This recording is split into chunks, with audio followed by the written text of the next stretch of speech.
Hey guys, I figured I'd do a O-ring repair video today. It's pretty simple. If you guys have ever messed with Joe's, you'd probably take one apart, but I figured it'd be fun to do one.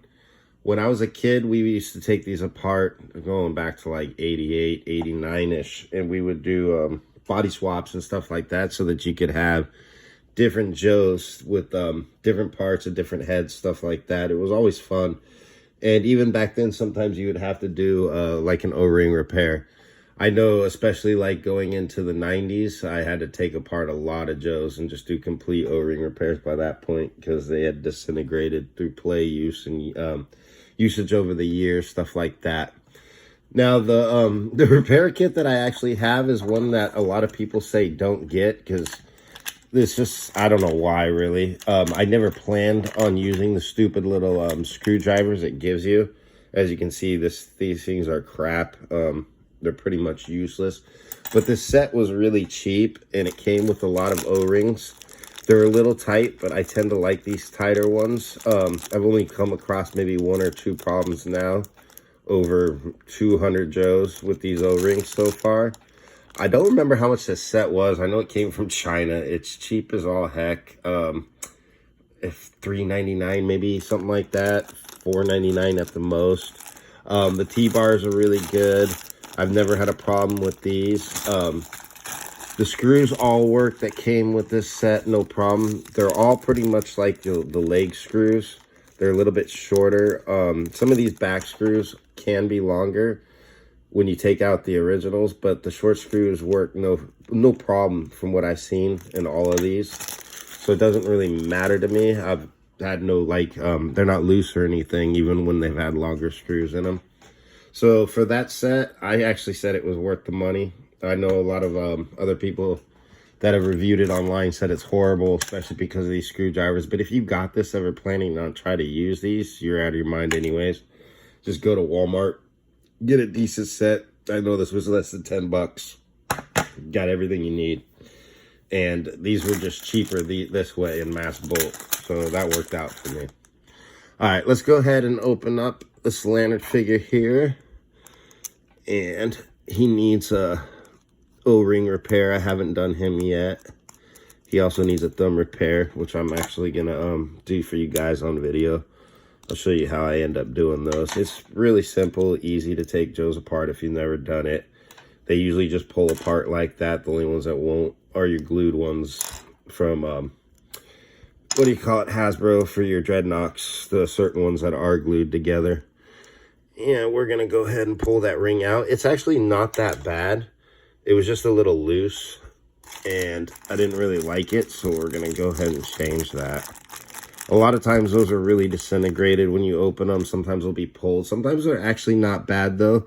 I've opened up mint on card Joes, and the O-rings have been good, even from like the late 80s, early 90s coming out of the package. They're actually pretty good, and I've also had them where they're completely disintegrated and they fall apart, so you never know with it. I think it all kind of comes down to, what do you call it? If it's been exposed to that much air, light, stuff like that, it actually affects it. All right, let's try to get this up in here. It's pretty easy.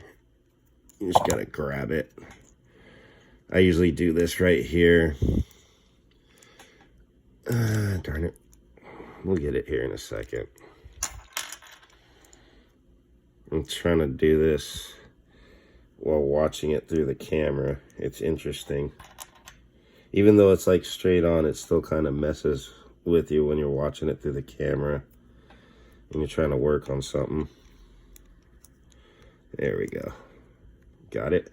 And I usually just take that just to pull this up into here and get it past that crotch piece. There we go. It's up in there. It's all good to go. It's that simple. New O-ring in there. And you just take, we're going to move this back a little bit. You just take, this is usually how I do it. There's all kinds of different ways to do it. It all depends on the body and how it's going to sit.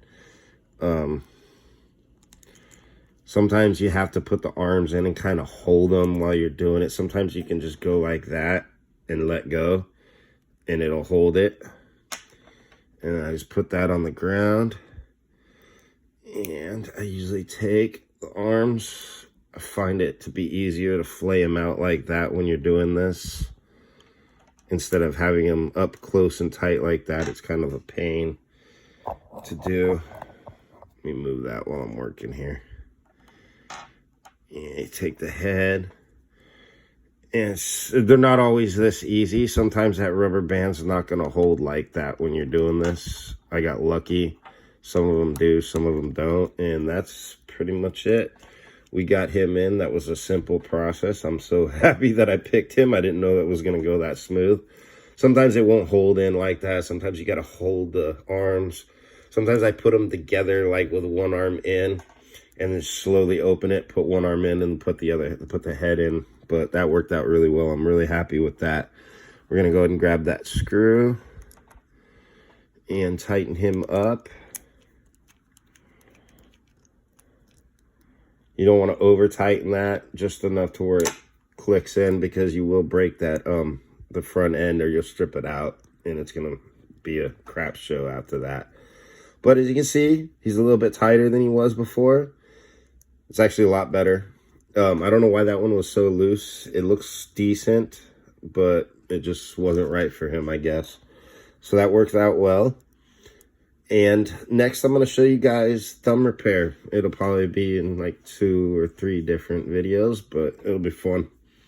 All right, guys, thank you for watching. That's just a simple O-ring repair that works for Hasbro, Lanard, Remco, any ones that open up.